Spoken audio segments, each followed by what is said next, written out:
आखिर क्या है बादल का फटना?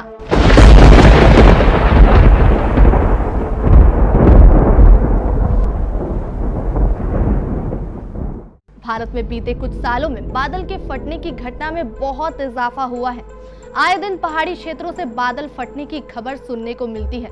आइए जानते हैं कितना खतरनाक हो सकता है बादलों का फटना। हिमालय की गोद में बसा एक स्वर्ग उत्तराखंड। यहाँ की वादियां लोगों को मंत्र मुग्ध कर देती है। यहाँ फूलों से ढके खूबसूरत नजारे सबका मन मोह लेते हैं। हर वर्ष गर्मियों में पर्यटक यहाँ खूबसूरत वादियों का लुत्फ उठाने आते हैं।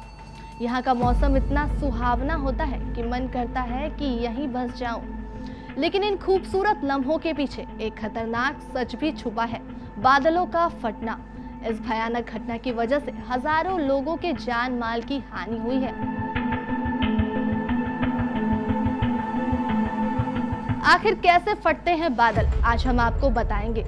बादल का फटना मानो अचानक से किसी पानी से भरे गुब्बारे में किसी ने छेद कर दी हो और सारा पानी एक ही जगह जा गिरा हो। बिल्कुल ऐसा ही होता है बादल का फटना। मौसम वैज्ञानिकों के मुताबिक बादल फटने की घटना बिल्कुल शावर जैसी होती है। इसमें 1 घंटे में 100 मिलीमीटर के बराबर या उससे अधिक पानी गिरने जैसी होती है। बादल फटने से बादलों में जितना भी पानी जमा होता है वो कुछ ही मिनटों में एक ही जगह पर बरस जाता है। एकाएक सारा पानी एक ही जगह गिरने से ये बहुत ही विकराल रूप ले लेता है और भीषण बाढ़ आ जाती है, जिसकी वजह से लाखों लोगों के जान माल की क्षति हो जाती है।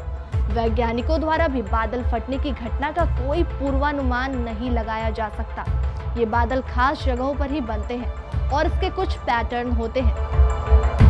इसके 2 पैटर्न होते हैं। पहला होता है कटोरी नुमा जगह, जो चारों ओर से बड़े बड़े पहाड़ों से घिरा होता है और बीच में होता है चिकना और सपाट मैदान। यहाँ बादल फंस जाते हैं और परत दर परत जमा होते रहते हैं और इसके बाद जब नए और गर्म वाष्प के बादल ठंडे वाष्प के बादल से मिलते हैं तो इसमें विशाल मात्रा में बिजली का निर्माण होता है।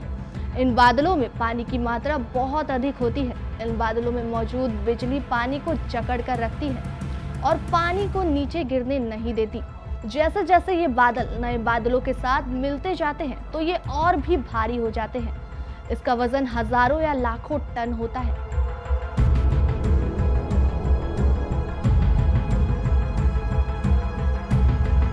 जब ये बादल पानी का वजन नहीं संभाल पाते तो 100 मीटर के दायरे में ही अपना सारा पानी कुछ ही मिनटों में गिरा देते हैं। इस पानी के साथ पहाड़ों की बड़ी बड़ी चट्टानें पेड़ कीचड़ के साथ मिलकर कंक्रीट का रूप धारण कर लेता है। इस पानी के रास्ते में जो कुछ भी आता है वो उसको नष्ट करता हुआ नदियों में जा मिलता है। ये पानी इतना प्रचंड होता है कि इससे नदियां भी नहीं बचती। ये घटनाएं ज्यादातर मानसून आने पर होती है और उससे उत्तराखंड और कश्मीर ज्यादा प्रभावित है। उत्तराखंड में तो जब जब मानसून आता है तब तब ऐसी घटनाएं देखने को मिलती है।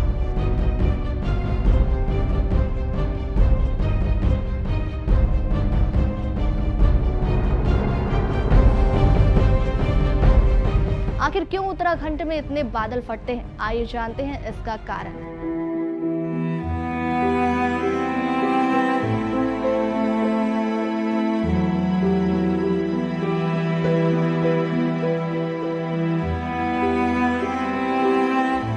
उत्तराखंड का टिहरी डैम भारत का सबसे ऊंचा डैम है और विश्व का 5वां सबसे बड़ा डैम। यह डैम 250 मीटर ऊंचा है और इस डैम की सहायता से एक साल में 2000 मेगावाट बिजली उत्पादित किया जाता है। इस बांध का निर्माण 1978 में शुरू हुआ था और 2006 में इसका पहला फेज बनकर तैयार हो गया और साल 2018 तक इसका पूर्ण निर्माण हो गया।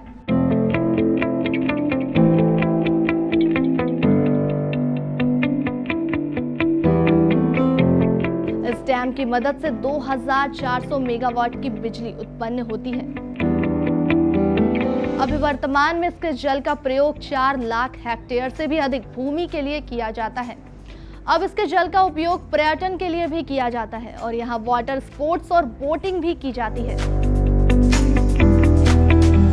इस डैम की सहायता से दिल्ली और उत्तर प्रदेश के लोगों को पेयजल भी उपलब्ध कराया जाता है।